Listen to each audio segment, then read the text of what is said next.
মজাদার এই ভর্তাটি কিভাবে তৈরি করেছি তারই কিছু অংশ আপনাদের সাথে শেয়ার করব। আসসালামু আলাইকুম এভরিওয়ান।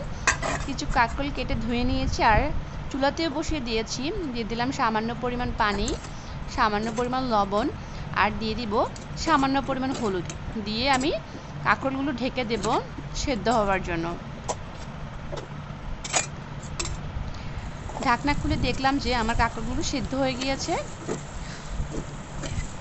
তো কাঁকরোলগুলো আমি নামিয়ে ফেলবো। নেমে আমি আবারও কড়াইতে দিব।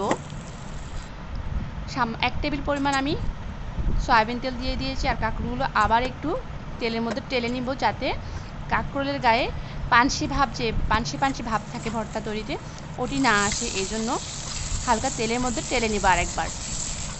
একটু ভালোভাবে টেলে কাঁকরোলের গায়ে যে পানি থাকবে ওটি শুকিয়ে ফেলবো।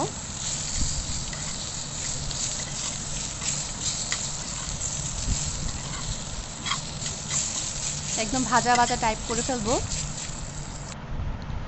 আমার ভর্তার সমস্ত উপকরণ কিন্তু রেডি হয়ে গিয়েছে। কাঁকরোল, শুকনো মরিচ, পেঁয়াজ আর সামান্য পরিমাণ লবণ নিয়েছি, যেহেতু আমি কাঁকরোল সেদ্ধতে কিছু লবণ ইউজ করেছি। কাঁকরোলে কিন্তু প্রচুর পরিমাণ বিচি রয়েছে, তো সেদ্ধ করার ফলে কিন্তু এগুলো অনায়াসে খুব সহজে পরিষ্কার করা যাচ্ছে, কিন্তু কাঁচা অবস্থায় বের করা খুবই কষ্টসাধ্য।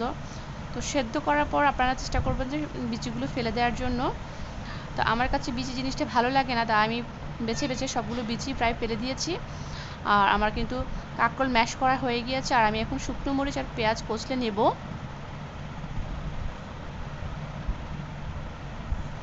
হাত দিয়ে ভালোভাবে মিক্স করে নিলেই কিন্তু আমার ভর্তাটা রেডি হয়ে যাবে।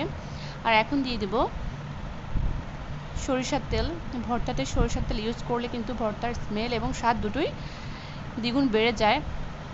কারা কারা এভাবে কাঁকরোলের ভর্তা তৈরি করে খেয়েছেন অবশ্যই কমেন্টে মতামত শেয়ার করতে ভুলবেন না।